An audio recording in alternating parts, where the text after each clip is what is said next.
kesehatan atau Pak Komarudin sebenarnya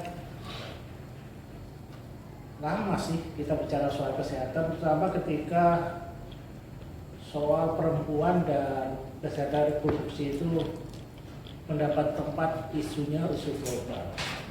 Jadi kita mulai terlibat dengan isu perempuan dan kesehatan reproduksi karena pada saat itu kebijakannya hanya melibatkan bahwa perempuan itu mesti dipasangi alat yang untuk anti kehamilan dan sebagainya kan, spiral dan sebagainya, bahkan terjadi represif keterlibatan militer dan sebagainya pada saat itu. Kemudian yaitu soal pelanggaran hak asasi ya. Tapi perspektifnya perempuan tidak pada soal yang seperti sekarang inklusi dan sebagainya tuh. Jadi dia hanya bagian dari apa ya? Karena soal ideologi barangkali ada ibuisme dan sebagainya. Kemudian yang saat ini yang kita sedang lakukan adalah makanan pemanis. Pemanis apa? Kita lagi mengadvokasi soal cukai, minuman pemanis. Kata itu tadi soal diabetes, meningkat dan sebagainya, itu kita lagi mengadvokasi. Karena itu sudah ada dana untuk ke DPR-nya untuk dilakukan saat ini, tapi belum dilakukan. Cukai itu dalam artian gini, jadi cukai itu kan seperti cukai rokok gitu loh. Jadi itu nanti cukainya lain dengan pajak ya. Memang dipajak dia diambil uangnya yang minuman pemanis itu, tapi kemudian mestinya uang itu tidak salah tempat. Kayak rokok. Rokok itu supaya tidak salah tempat harusnya pada tempat-tempat di mana orang terserang misalnya paru-paru dan sebagainya. Cukai itu yang diperlukan untuk promosi dan pengobatan untuk orang yang kena penyakit paru-paru karena rokok atau petani tembakau. Demikian juga pemanis sebenarnya. Di mana letak yang paling banyak yang kena diabetes mestinya itu tidak salah masuk tuh. Saya kalau rokok ya pasti sopeng dan sebagainya yang macam-macam lah. Misalnya kalau dalam minuman pemanis ya dia mana yang paling banyak kena diabetes. Kita mulai dari yang anak itu. Yang kena bukan orang dewasa saja. Nah kan butuh referensi. Karena apa? Karena minuman pemanis ini, pemanis buatan ini, kadang-kadang informasi nggak cukup. Kita itu terlalu banyak gula misalnya, tidak melihat kemasannya. Berapa takaran gula sebenarnya yang dianjurkan? Itu kalau kita bisa kan, secara apa dan itu yang masalah gitu. Jadi di pihak produsennya juga informasi itu tidak bisa ditangkap dengan jelas oleh konsumen. Tapi dengan adanya cukai ini sebenarnya paling tidak ada fenomena menarik bahwa beberapa minuman sudah menurunkan kadar gulanya dengan kata-kata less sugar, apalagi yang berkarbonasi. Nah, itu yang secara teknis ya. Tapi kemudian yang ketiga saya pikir yang paling penting juga adalah bagaimana ilmu kesehatan ini lebih luas lah perspektifnya. Lebih luas. Seperti tadi saya bicara soal dengan Prof.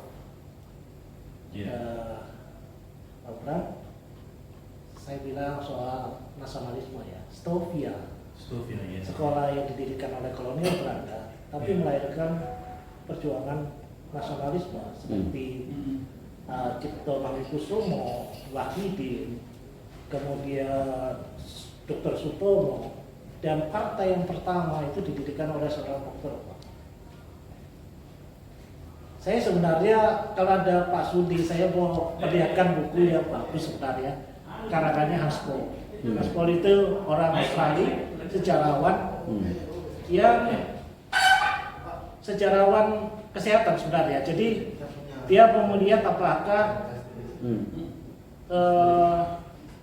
soal jiwa, mental dan sebagainya. Seperti yang Prasmanan. Prasmanan itu adalah seorang dokter jiwa. Kemudian dia akhirnya dia keluar dari rumah sakit karena berhubungan begini, apakah misalnya ada faktor-faktor kekerasan. Maksudnya gini, tadi Dedot bilang soal lanskap perkotaan ya. Apakah ilmu kesehatan itu punya sumbangan terhadap perencanaan kota? Kenapa banyak tempat-tempat yang orang berkelahi, orang yang tawuran, begal dan sebagainya? Apakah ada masalah dengan ilmu kesehatan? Iya. Atau selam yang tadi itu ya yang selam gitu tadi ya. yang nggak ada ventilasi. Iya. Bukan soal berkembang biaknya virus atau bakteri, tetapi lebih luas lagi. Misalnya soal kita nggak dapat udara yang sehat dan sebagainya. Ya kan, meskipun di sisi lain ada gaya hidup yang lain misalnya Prof. Amran soal teh yang banyak rempahnya itu macam-macam sekarang itu di warung-warung kopi sekarang gitu, berkembang gitu soal rempah gitu kan. Ya ada gaya hidup semacam itu, tapi ada paradoks gitu loh maksud saya. Itu juga mesti dilihat oleh perspektif oleh kesehatan. Ya soal gula tadi kan bisa dilihat dari antropologinya ya. Kenapa gula menjadi komoditi yang luar biasa kolonial gitu. Warisan kolonial itu menyebabkan ketika orang makan gula, anak-anak makan gula, itu kecanduannya luar biasa Pak. Karena gula itu memang bikin orang candu. Coba aja anak-anak itu kenapa suka sekali kalau dikasih permen terus menerus. Sama di situ ya. Iya, itu luar biasa. Ya, kalau orang antropologi kan biasa lihatnya kenapa ada perkebunan tebu, kolonialisme dan sebagainya itu apa hubungannya dengan industri pergulaan? Itu kenapa? Apalagi kalau bulan puasa tuh gula itu banyak. Itu kan bikin kecanduan orang sebenarnya. Jujur bayar. Iya. Itu bisa dilihat makanan-makanan yang ada di kuliner ya. Itu bisa dilihat.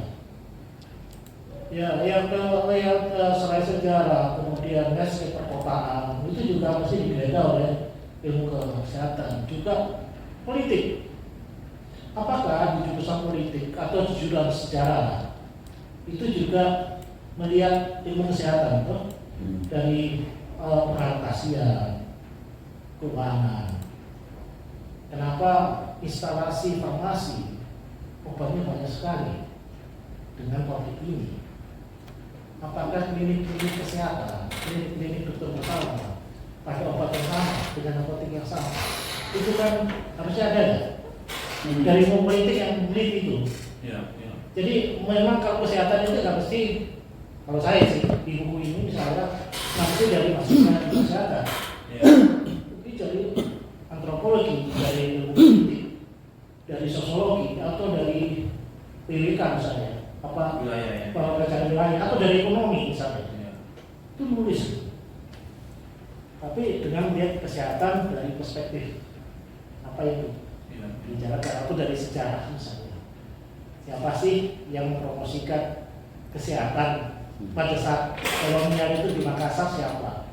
Atau wabah yang ada di Kerajaan Gajah Makassar dulu. Apakah kita bisa belajar dari situ?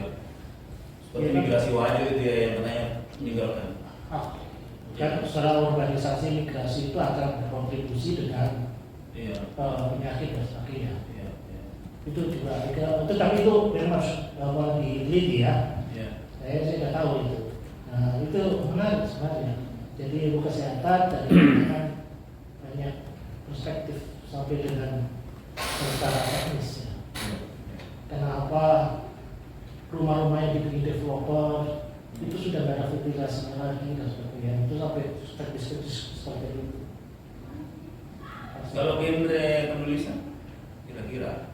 Kalau saya sih mestinya lebih luas ya, karena ini kan akan dibaca oleh wali kota, Iya. oleh anggota dewan, Iya. ya kan? Karena itu saya harus mencurigai komisi yang mengurusi kesehatan bagaimana perspektifnya soal Iya. kesehatan itu juga Iya. penting juga. Karena Maksudnya penulisnya atau apa? enggak, maksudnya di komisi itu, di Oh, di komisi. anggota-anggota dewannya itu loh, anggota. Ngurusin kesehatan. Ada orang yang Ya kemudian mereka itu kalau reses itu apa yang dibicarakan, Iya.